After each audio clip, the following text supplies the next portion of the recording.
Um, Good afternoon, everyone. I don't know if you can. Bukola, can you hear me?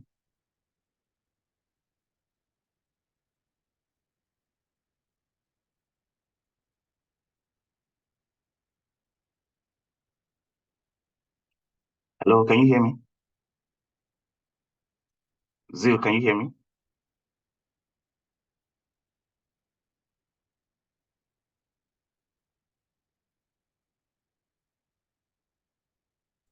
I can hear you. Can you hear me? Okay, yes, I can. Okay. I'm just trying to get Mr. Nekale?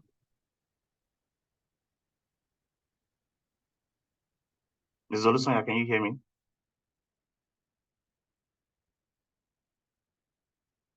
Hello?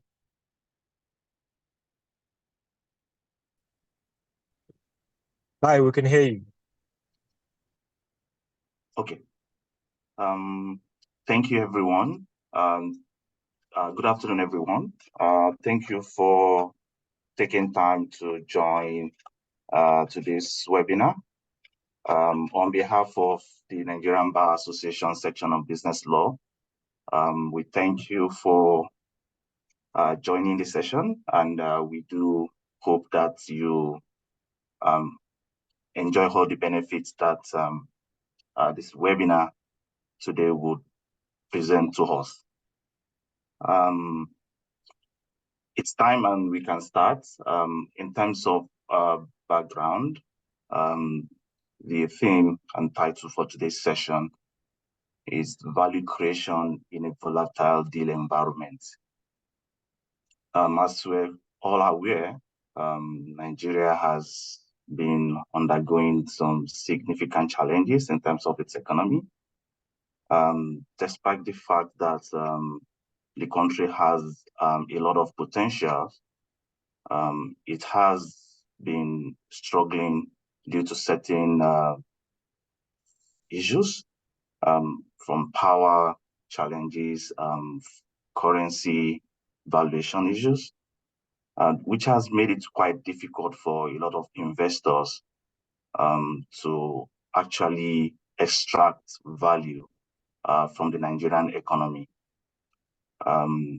Be that as it may, the opportunities that we have in the country remains very significant. And the purpose of today's session is to actually discuss some of the key challenges that clients and their advisors face when they are executing M&A deals within volatile environments like what we have currently in Nigeria. And to join us in this discussion for today, we have the benefit of very knowledgeable and experienced set of panelists. The very first person I will be introducing is Mr. Jubril Enekele. He is the founder and chief executive officer of Ion Capital Partners Limited, which is an African-focused investment banking firm. He is the managing director of two other subsidiaries of the same firm, and has had the benefit of working in the United Arab Emirates, that's UAE, where he provided multi-family office and wealth management services. Prior to starting Ion Capital in 2019, Mr. Enakele has held very senior positions in several investment banking firms in Nigeria and internationally. He was at some point the managing director of Quantum Zenith Capital Limited, which is the investment banking affiliate of Zenith Bank PLC. He was the director of Capital Market and Treasury Solutions for Sub-Saharan Africa at Deutsche Bank AG, London. He was also director of commodities for West Africa Standard Bank, London, and vice president commodities at Citibank, London, just to mention a few.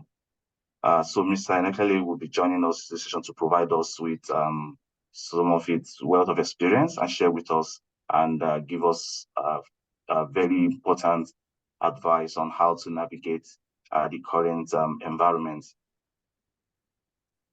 The second person that we have the benefit of joining us today is Mrs. Fola Olusoya, who happens to also be my own teacher.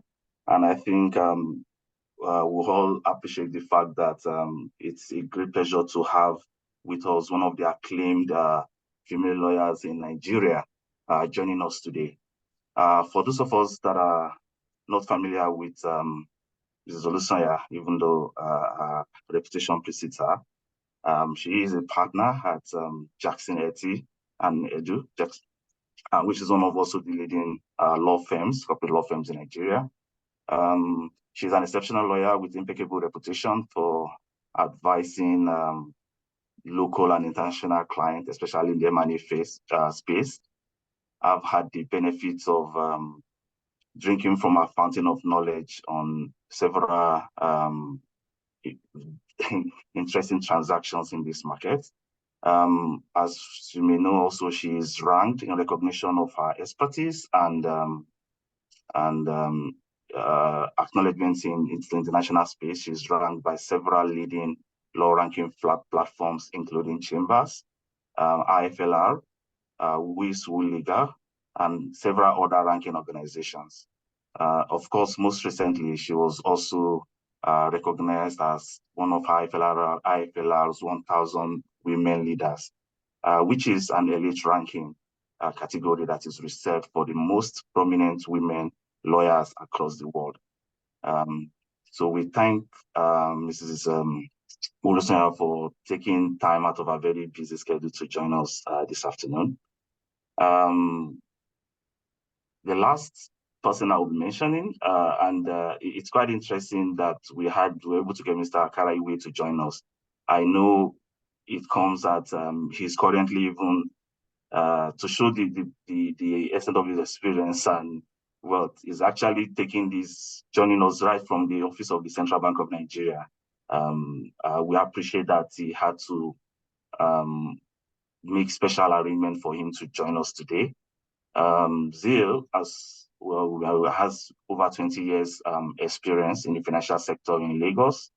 Not just Lagos, he's also had opportunities to work in London, Lusaka in Zambia, and he currently runs Greenberg Advisory, a financial advisory firm that focuses on risk management and delivering structured financial solutions to clients.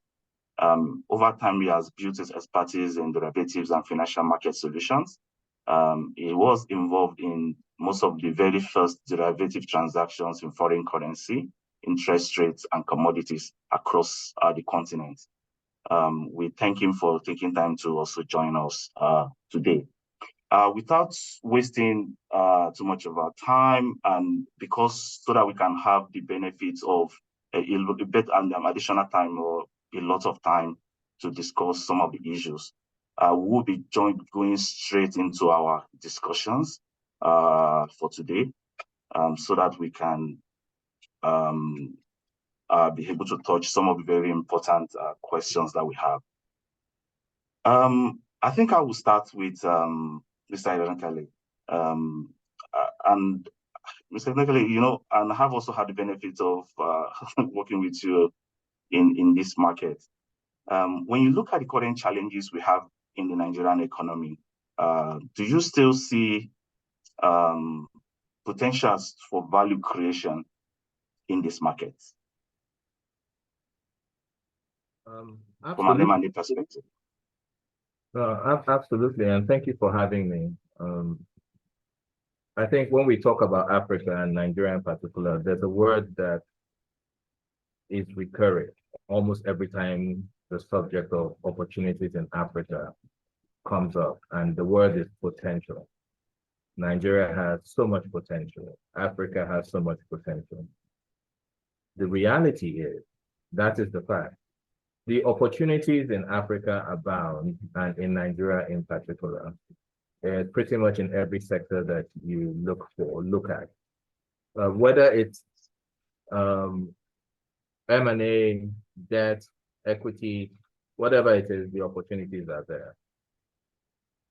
So there is no doubt that even though we've experienced macro changes over the past few years, especially this year, and political shifts as well. The opportunities remain. The question, though, for me, in my mind, is when you find a good M&A opportunity today, how do you fund it? And that, for me, is the main reason, the main question behind a slowdown in M&A activity in Nigeria this year. 2 years ago, that was in 2021, I believe, a report I was looking at suggests that we had about $12 billion worth of M&A activity in 2021. Last year, I think it was around $11.8 billion of M&A activity. This year, it's been much slower. One of those reasons, in my mind, is funding. How are M&A deals funded? What is the source of M&A funding in Nigeria? I think that is a critical point that we need to address. It's not a question of are there M&A opportunities, it's how do we fund the M&A opportunities across sectors. Thank you very much, Mr. Nekele. Zio, what are the sectors that, Mr. Nekele has rightly said that there are, the opportunities are there. The question is, how do you fund them? Is it possible to share with us some of the sectors that you continue to see activities, or those ones that have been negatively impacted by the current challenges in the Nigerian environment, which may account for the reduction in deal volume that Mr. Nekele referred to? Hi, again, thank you for having me. If you don't mind, maybe it would be more beneficial to the lawyers in the room. I understand this is more a law thing, to talk about where the opportunities are. We've seen a lot of value reduction given the 2 back-to-back recessions that we've had. But I think, like Jubril said, we keep hearing about the potentials when you speak about Nigeria or you speak about Africa in general. And one of the things Jubril has said that I completely agree with is, what are the reasons we have not been able to harness those potentials? What have they been potential since before I was born? So some sectors that I think are crucial. One is the mining sector. That's an area that we have pretty much not touched at all from a national perspective. I don't know what the mining laws are, but I have a feeling the lawyers would know better, and I have a feeling they'll have some major issues around that. Because one, it is going to be very difficult to get any type of serious, structured M&A type funding if your legal infrastructure has gaps. And let me just put it as mildly as that. It's going to be near impossible. So the mining area, I think, is one big area. Another area that I think has been grossly underestimated, not just in itself, but in the multiplier effect it has, is the transportation sector. When we talk transportation, the average Nigerian is going to be thinking about Uber, roads, and all that. I'm not talking about that at all. I'm talking more than anything else, the rail infrastructure. Because you find that what we have done as a country is use rail for human transport. That's not the design of rail. Rail is very inefficient for moving human beings from a cost-effective and from a cost perspective. Rail is designed for moving heavy-duty, non-human stuff. And then on the back of the infrastructure you build for moving containers and agri produce and equipment and chemicals, because it's the same infrastructure you need to move human beings, it becomes easier to just tag on a carriage and then move people. but the cost of that infrastructure has to be borne by commodities. And we haven't, in my opinion, touched that at all. If you go on to the transportation sector in terms of moving human beings, for most of us that live in Lagos, you would find that imagine we had a reasonably sped up rail, let me not say high speed, reasonably fast rail that links Lagos, Ibadan, Ota, Abeokuta. I know that ring, and wherever you live on that ring, you can be in Lagos in 45 minutes. In terms of the ancillary benefits to the other states, the other communities, in terms of the impact it's going to have on housing and rent and recreation in all those areas, it will be multiplier effect. So in that regard, transport, mining, almost entirely untapped. Last week, I believe, the central bank governor spoke at the CIBN dinner when he spoke about a $1 trillion economy and how the banks need to support that. Without going into the details of all that, that's not the point. The point is that if the country is planning to grow things, we need the banking sector itself to be able to support whatever we're growing into. That, again, is another major opportunity. Do we have enough banks is a debate we can have from now to kingdom come. But the point is, do we have enough banks doing the things that support M&A type businesses? Without a doubt, we do not. We have a lot of very vanilla banking going on. We don't have banks that sit down. I mean, M&A, in my opinion, the M part of it, but no, not the entire quantum of it, in my opinion, should generate from the banks. Banks sit on all the client information. Banks see all the cash flows. Banks see all the opportunities. In my opinion, it should be relatively easy for a bank to call up a meeting and say, you are doing this, you are doing that. I have 4 or 5 customers doing these things. You guys can merge or you can acquire each other, or whatever. That is where I think the capacity, and that's why I'm listing it as an opportunity that is being missed entirely. It's not just in building the banking infrastructure, but building the intellectual infrastructure behind the banking infrastructure. That's what I think is missing. So those are 3 areas that, I mean, I don't want to go into the steel opportunities and the shipping opportunities, but there are massive, massive opportunities everywhere. That's it. Thank you so much. Yeah, thank you so much, Zio. Now, Mr. Kenekali has illustrated the fact that the potentials are very much present. Zio has also pointed us in the direction of the mining sector, the transportation sector, the banking sectors as some of those sectors that lawyers that are interested in mergers and acquisitions can continue to look for clients in this space, because these are sectors that still have a lot of potentials and where investors would likely still be paying attention to. But hey, what do I know? Luckily, we have on this on this platform with us the lawyer that advised several leading clients in this market, and she is actually able to also give us perspective on this based on the rating of clients she continued to advise, to kind of share with us where we can also look at which sectors beyond the one that Zale has mentioned that we could also look at as lawyers for clients in terms of mergers and acquisition transactions.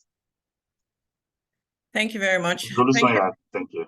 Thank you very much. Thank you for having me. It's a pleasure to be here. It's a pleasure to be among colleagues and other professional advisors to talk on a topic that we live, sleep, and eat on. I think maybe probably to start to say that the fact that there has been a reduction in deals is not limited to Nigeria alone. And I'll tie it into, I think, the first comments that Jibril made. So worldwide this year, there has been a reduction in M&A deals. The same sort of macro headwinds that Nigeria is facing is being faced in a lot of the major economies across the world.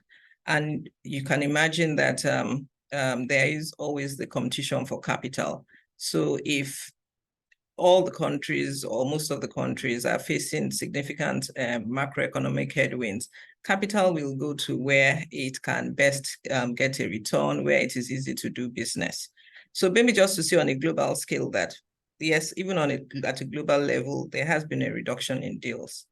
On a local level, I think we all acknowledge for all practitioners, and in terms of number, there has been a reduction.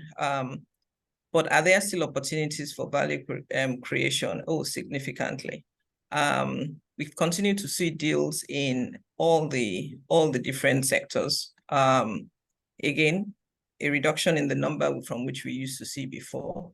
So deals continue to happen in the financial services, FMCG, agriculture, health, entertainment, and technology.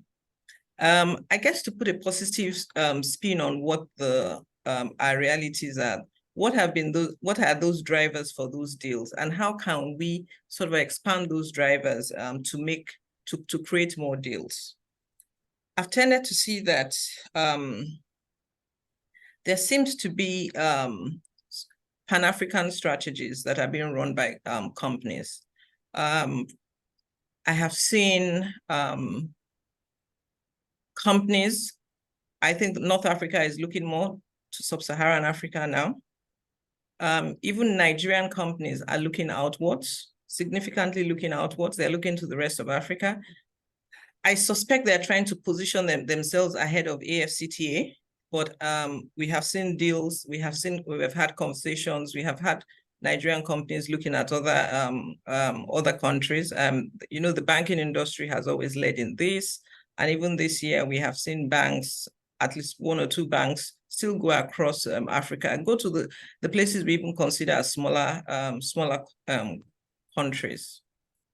We've also seen companies wanting to expand. So, you know, in Nigeria, we had the intervention fund. So there are some sectors of the economy that were able to, should I say, paper some of their gaps and use that as a platform to leverage, to expand, to take on maybe companies in that same sector that maybe we're not doing as efficiently well, bringing them within their systems. Just because post-COVID, there's certainly much more opportunity. So we've seen that in the health and pharma sector. And I don't think that is going to stop. I think that is going to significantly improve. I know at a continental level, there's also the support of the health and pharma sector. So I think there certainly will be more deals there. We've also had situations where some African countries who had previously invested in Nigeria, because their own economies are maybe struggling as well, they are divesting from Nigeria, which creates opportunity also for local acquisition, so that local parties also are able to acquire some of those businesses that have been built in Nigeria, and those ones are also going to have been and continue to be taken over by Nigerian businesses. For the multinationals, we noticed that because of what is going on in the world, there is a rationalization of business, and some of their lines of businesses are being hived off and creating opportunity for acquisitions. I'll just stop with that. I particularly agree with the areas that Zil mentioned as the next frontier for M&As. I think a lot more has to be done to provide those opportunities. Mining, transportation that I mentioned, a lot more has to be done. But I think as a country going forward, those are really the areas that if government and practitioners were going to focus on, certainly. Thank you very much. I mean, you can see Ms. Olusonya has gone even beyond discussing the sectors. She has also given us perspectives on some of the investment strategies that she's seeing from investors, especially from a Pan-African perspective. And I think reference to the African Free Trade, Continental Free Trade Agreement is also quite important, and something that we think if lawyers who are interested in M&A should pay attention to in terms of value creation for their clients. Mr. Nekali, just taking off from where we just stopped, right? Now we have been pointed to where the opportunities remain and the potentials in this market. But we also understand that one critical question for investors in terms of creating value, extracting value from any environment, especially challenging environments, is identifying quality investment assets. I don't know if you can share with us, based on your experience in this market, some of the things that investors look at when they select assets in this kind of environment. Okay, no, that's a good question. I think it ties back to the question I asked earlier, which is, how are we funding these assets? Because there's a saying, it's called the golden rule. He who has the gold makes the rules, right? So it's great to talk about all these sectors. And to be clear, there are opportunities in all these sectors, whether it's mining, it's transportation, retail, FMCG, whatever it is. The question is, how are they being funded? Zeal touched on banks, and yes, the banks have been, till date, a good source of funding. Are they doing enough? That's a different conversation. The DFIs, the development finance institutions, have also played their part. But increasingly, a big player we find in the M&A space today are the private equity firms, as well as the venture capital firms. Now, most of these Ps and VCs have their limited partners abroad, whether they are made up of DFIs, they're made up of different kinds of funds. Now, the question now I have is, what are those funds asking for? What are those funds looking for? And you would find that increasingly, what they're interested in is macro stability. Another thing they look at is FX. Look at one of the reasons why this year has been really slow from an M&A perspective is because most of the Ps have not shown up, right? And why is that? It's simply because there's been little assurance around FX stability. And let me explain, right? Because this may come across as controversial, but it is what it is. When the PEs, let's assume you're a PE called P1, right? And you have a $500 million fund brought in that have been injected by different international DFIs. And you're expected in 5 to 7 years to return 2x or 3x of that amount. And you're getting the money in dollars and investing it in an environment where, as Zeal rightly mentioned, we've experienced recessions and devaluation, right? And it means if your currency has devalued by half, you're working twice as hard to remain on the same spot. So this is a big problem, right? It's how do we ensure that there is FX stability around the exchange rate? Not only that, they also have cross-border risk, right?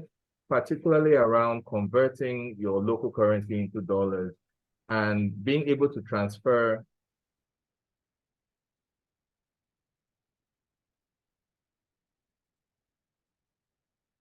I think perhaps there's a Hello? I'm sorry, can you hear me? Yes, we can hear you now. I think there was a slight disruption there. Okay. I can hear you now. Yes. Okay, great. So I think there's also the issue of the convertibility and transferability risk, which one needs to consider. But let's remove the macro issues because we can't solve that problem on this call. What are investors abroad looking for? Because don't forget the source of funding, and this is where I'm heading, right? It's about the golden rule. He who has the gold makes the rule. If the funding continues to come from international, not local, It will probably come in foreign currency, and you need to give a foreign currency return. There are also things that they look for.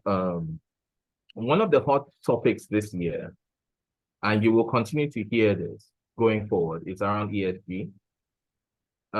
It's very important going forward that there are ESG considerations in whatever business you're looking at doing if you're expecting funding to come from abroad. Another thing that has come up is that ties to the E's, climate consciousness. So you would find that if you have a business that is climate conscious, whether it's around renewables or recycling, things like that, it could even be plain vanilla, but has an environmental component or a climate component to it, it gets a lot more attention from international funding than you would typically get from the traditional sources. You also have retail. Retail remains a big, one of the things Nigeria has going for it is it's our numbers, right? We cannot discount the retail conversation here. But bottom line, at the end of the day, what most of these internationals who are providing the funding are looking for is certainty around return. And so the sectors are very important, whether it's mining or transportation, very important. But some of these other issues need to be taken into account when we're looking to seek funding to fund for M&A transactions. Our honorable friend here said as well that it's important that technology is something that is important. Yes, it is. But we see the FOMO for fintech waning. Fintech in Nigeria is not as well, it's not as considered as hot as it used to be, as it was a few years ago. But tech is still very important, whether it's health tech or education tech, edutech, or agri-tech, or even logistics with a tech overlay. So technology will continue to be more important going forward. I think these are some of the things that international investors are looking for. I think fossil fuels have become a bad word, unfortunately, when it comes to M&A transactions, especially in our region. It's fine in some other regions, but not ours.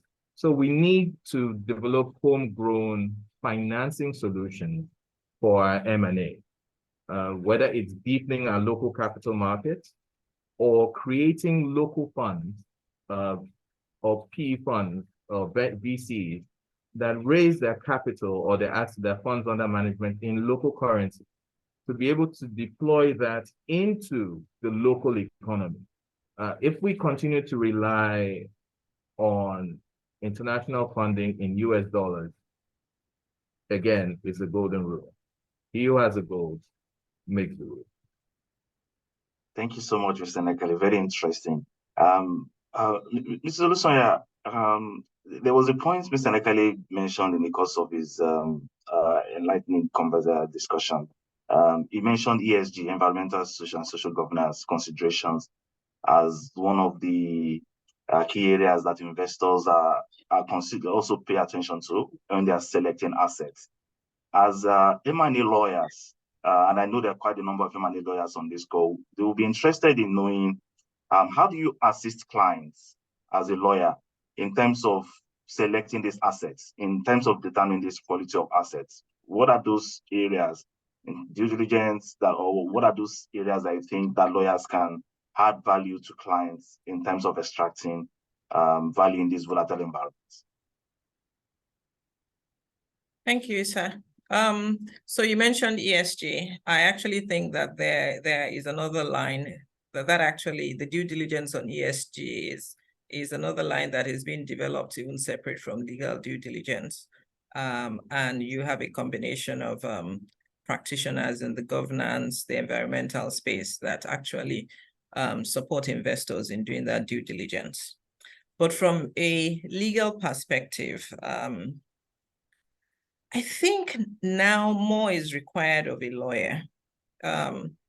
if we look at what your typical legal due diligence used to be, your client comes to you, they want to do legal due diligence, you send out your questionnaire, they upload documents onto the data room, and you do your red flag report.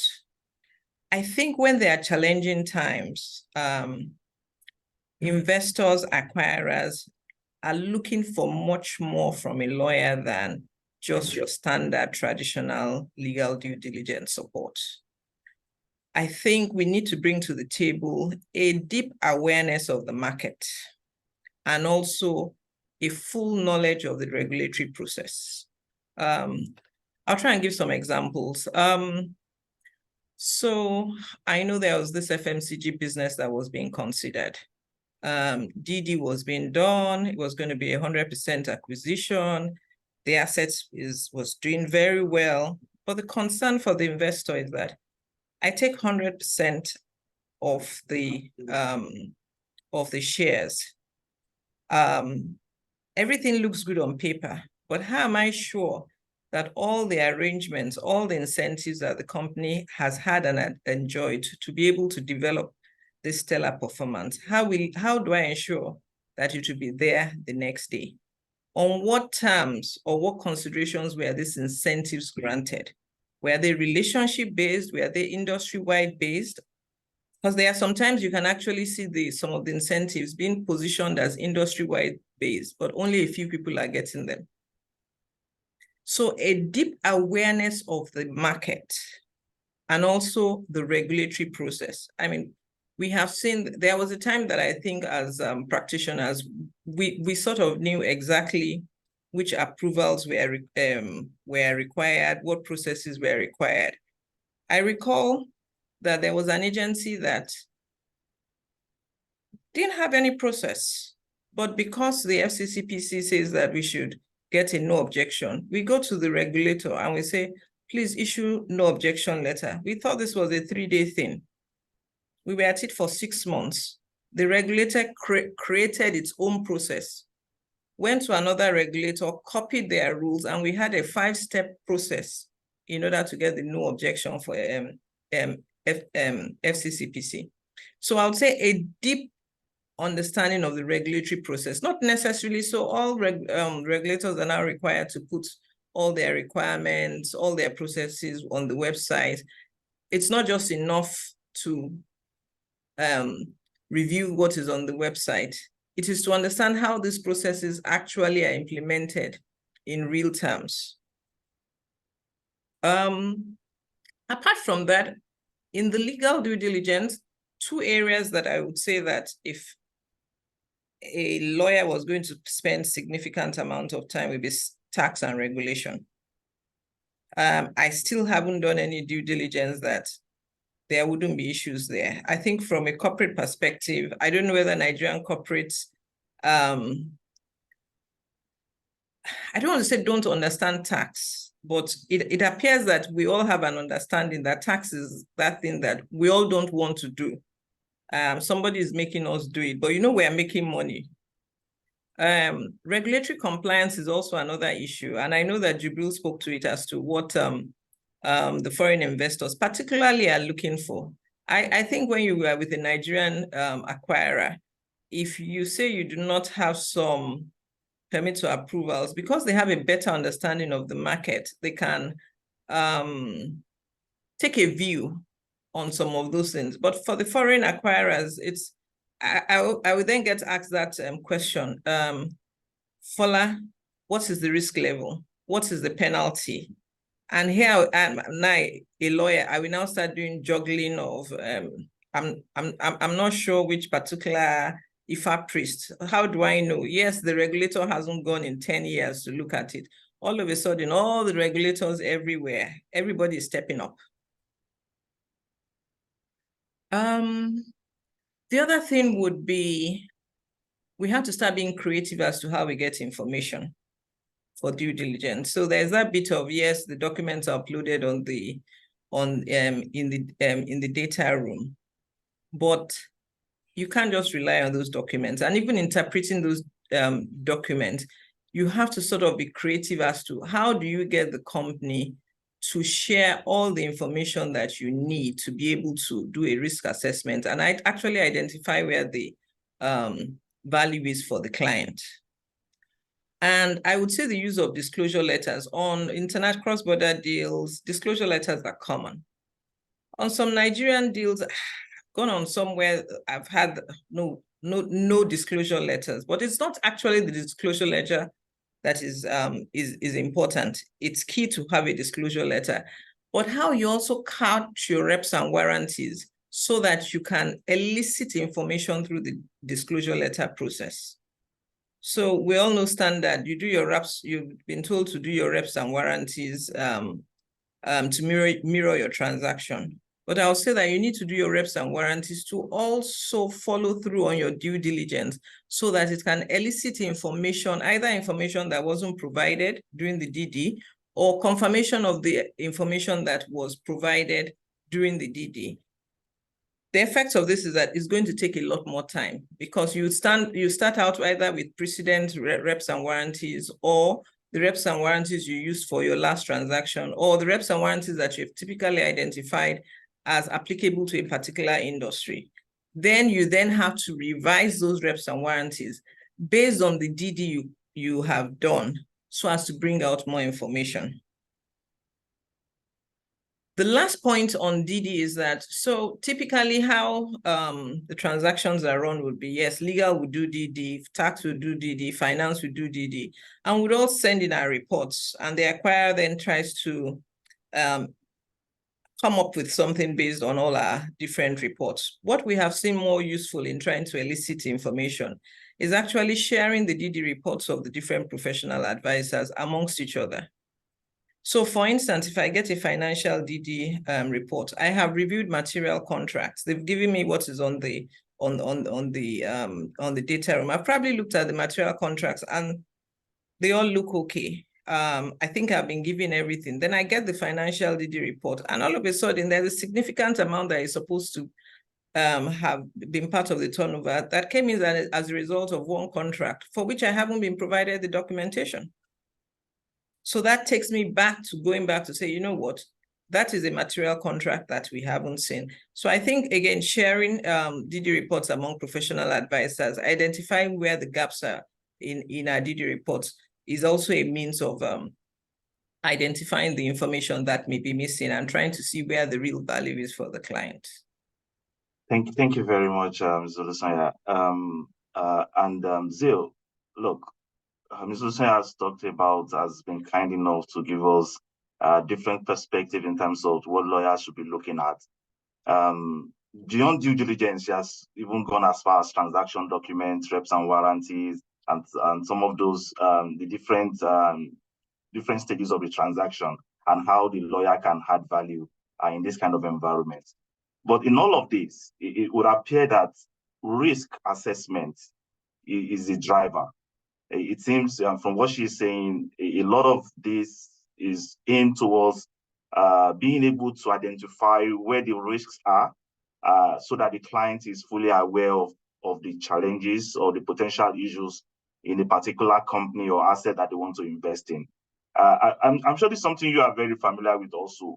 Just to add flavor to the guidance we've just received, are you able to give us some of the risk concerns that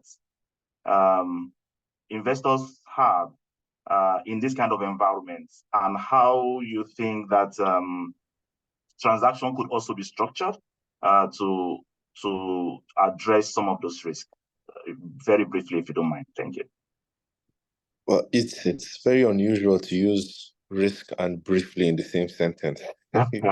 You can't be brief about risk. So, I mean, when you talk about risks, you have your legal risk, you have, that's very obvious to everybody listening. You would have your financial risks. That's very obvious to everyone listening. Your reputational risk, environmental risk, regulatory risk. Fola has spoken in one way or the other, and Jubil has as well on all of these things. These are all risks that various businesses would look at. In our context, and I would narrow it down to the legal risk. You guys probably know more than I do on that. But on the financial risks, in particular, what Jubril spoke about regarding the volatility and the instability in your exchange rate. It's not as pronounced for M&A deals as it is for transactions. Reason being, there are two key types in this context. There are two key types of exchange risk. There's the translation risk and there's the transaction risk. Now, what M&A will be more concerned with is the translation risk. M&A transactions are looking at a gestation period of easily 5 years, 7 years kind of tenor.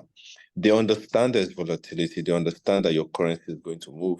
But in the meantime, if you're talking to offshore investors who bring in money and invest here, they are carrying on their balance sheet an asset in one currency while their reporting of that asset is in a different currency. So even though the business or the acquisition is doing well in terms of return on Naira equity, it may not be doing so well sitting on a balance sheet in dollars. So those are some of the risks that I don't know that a lawyer can fix it. But like Fola said, every party to an M&A has to be significantly more creative. So for instance, when you talk about translation risk, which is the long-term risk of carrying an asset on your balance sheet in a different currency from your reporting currency, it's important to know, okay, what can we do to mitigate that? Are there financial instruments to mitigate that? In very many instances, you find that when you pull a lot of these risks together, instead of isolating them, you have found a lot of times that guarantees can play a very significant role in mitigating the risks of transactions. And on a few occasions where people have come to me and they say, we have one guarantee or the other, I know I'm going to sound like I'm speaking from both sides of my mouth, but on one hand, guarantees are very useless. On another hand, they are very useful. They are very useless in the sense that you lawyers are very smart. You can write a document and call it a guarantee, and when you read it, it's not really guaranteeing anything. So the specific wording of guarantees is very important. When you word your guarantees properly, you find that the risks counterparties see, especially those risks that are far-flung or with very low probability, you can issue a guarantee that takes care of it, because anybody highlighting that risk is just expressing a concern. If I'm doing this business, how am I sure that if this happens, I'll be covered? Now, lawyers can look at it and say the probability of this happening is very low. I know you're training it to see the worst in this kind of situations, but the probability is low. However, in the event it occurs, there is a wording for a guarantee that mitigates that risk so that the transaction can go ahead, pending when the financial people can sort out the exact details of eliminating or mitigating or transferring that risk from one entity to another. So those are some of the ways I think transactions can change form. In very many instances as well, when we talk about risks, I've found that, or rather when we talk about opportunities, what I found very useful in my career as an advisor is that many businesses or many businesses generally are looking for opportunities to make money, right? That's what a lot of us think we're working for. But I've found that in working with certain types of people, they are not looking for the opportunities to make money. They are looking for the opportunities to solve problems. What that does is a shift where making money becomes an effect, not a cause. It becomes a consequence. And what I've found working with people like that is that, especially in our environment, if you're looking for opportunities to solve problems, then it means that you're constantly looking for problems. And I'm sure you're aware we have more than enough to go around for everybody. And so they tackle problems with excitement, as in, because solving a problem creates the avenue for them to make money. Now, if you go with the mindset of looking for how to make money, you will look for how to avoid problems. And in the language we will use is, you know what we're going to call those problems? Risks. Now, some people are looking for risk, while some people are looking to avoid risk. It all depends. Now, the role of a lawyer is to find the people who are either looking for risk or looking to avoid risk and create comforting paperwork, paper structure that allows whoever is looking for risk to dive into it without taking on more than he can chew, or to help people avoiding it, go around it. And in doing that, one key area, I think Fola also mentioned, that is, in doing that, sometimes you're going to find that somebody somewhere is looking for the risk somebody else is avoiding. That then creates the potential for an M&A opportunity, because you want to avoid this risk, you want to take this risk. If you are the type of entity that can issue a guarantee saying, if you get involved in this risk, I will take it off you. And then in terms of financial instruments, we've created things like credit default swaps, which is basically you want to avoid a specific risk, you are willing to take on that specific risk. Let's create a financial instrument to link both of you. One person pays the other, and then you move on. So when you look at risk, I know risk is used in the very negative term, but risk and chance are both the same thing, just that one is used positively, one is used negatively. It's like scent and odor. They are the same thing. Like fear and faith or hope, they are the same thing. Risk and chance are the probabilities of an event. Risk is the probability of an event you do not want. Chance is the probability of an event you want. So it's just about understanding the mindset of the people and looking at everything from the perspective that if this person is avoiding risk, is there somebody somewhere willing to take on that risk? Can I put them together and create a massive M&A opportunity, or can I create a documentation to meet everybody's need? And that's the way I approach risk. It's not something to be avoided. It's something to be embraced as an opportunity to solve a specific problem. Okay. Thank you so much, Mr. Karaiwe. Thank you so much. And I mean, for me, it's been quite an enjoyable and enlightening conversation so far. And we appreciate the opportunity to draw from your wealth of experience. I don't see any question in the Q&A box, but now as we're beginning to wind this up, so I will be going back to Mr. Enegali. Mr. Enegali, just in terms of my last questions to you, in view of what we've discussed, and you've been quite, you've highlighted some of the several areas and issues in Nigeria before, but just in terms of summing it up for us again, what are, in terms of for the different stakeholders, private sector, the government, transaction advisors, what are those things that we can all contribute towards addressing some of the challenges that investors continue to face in our environment? Thank you. Let me see if I can sum this up. I think from a corporate perspective, focusing on best practice is very important. We have, I think it's Paula who mentioned, there are a lot of companies that they're looking to do transactions, and honestly, they're just not ready. Whether it's from a governance point of view, or it's even accounting or tax.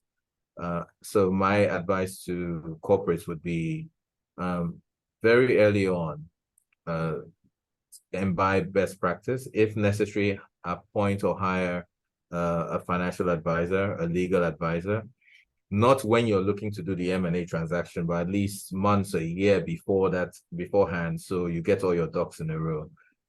I think that's for that. For the market, I'm a firm believer in the opportunities that we have, not just in Nigeria, but across Africa. So the issue we have is not opportunity, it's funding. And I think diversifying our sources of funding is very important.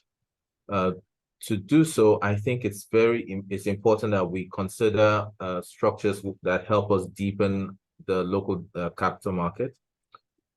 So we have an alternative source of funding, whether for Naira acquisitions or dollar acquisitions. I think it's important.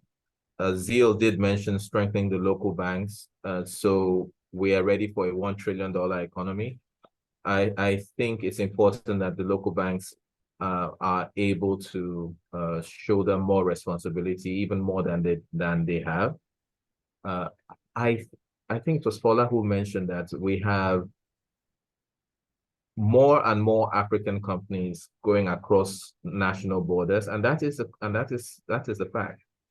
How are we able to support a local player in Nigeria to acquire a company in Ghana or in Senegal? Are we able to raise the funds here, whether it's in the private credit market or is in the capital market, to support such acquisition? Those are conversations I think we need to start having. On the regulatory side, I think Fola touched on that as well. I think regulation around M&A needs to be streamlined. We are all on this call for protecting the consumer and protecting retail, but processes could be improved, whether by streamlining them or improving the standard operating process, where we know, okay, if we send in a document today, we get a response or approval, yea or nay, or questions or objections within a week.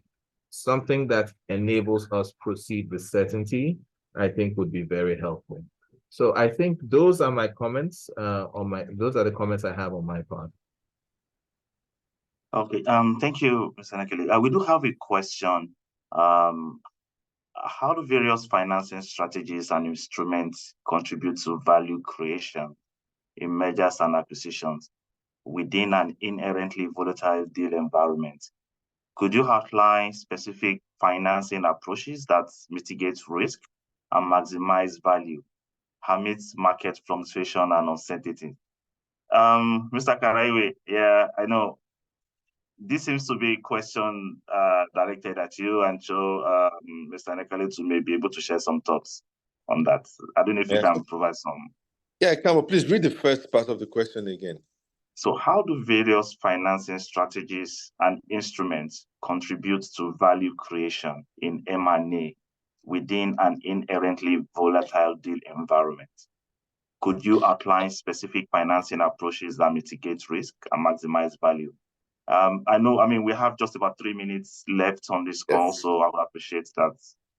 I will try and take it very quickly. It's a very broad question. It's really broad. You can write a whole thesis on that. But let me just give an example. In my experience, I have found that there are very many transactions that the issue has been money, and the people who have succeeded in breaking that are those who are able to create structures where money is not needed. Because you're going to find that in a lot of transactions, if every asset and every service is denominated as money, but at the end of the day, you're still going to find that what is needed is a transfer of skill and a transfer of ownership. So I've found that a lot of times, outside of money, you can create structures and agreements that allow the individual parties to execute, transfer ownership, and money is not necessarily the factor that enables that ab initio. It can be structured in very many ways, starting from deferred payments to share agreements. But they are very, like I said, a broad question. But yes, my answer to the question would be we need to look at the specifics, but it's much easier than we know to get things done with agreements and with structures with financial instruments instead of just outright cash payments. Thanks a lot, Mr. Karaiwe. Yeah, thank you so much. Mr. Solusonya, just in terms of final words, do you have anything to add? Just in a minute, if you don't mind, in 1 minute, anything you could share to round this up? Okay, maybe just to the question you posited, in terms of the transaction advisors, I think there are a lot of companies that could do well with restructuring that will then make them more available more attractive for acquisition.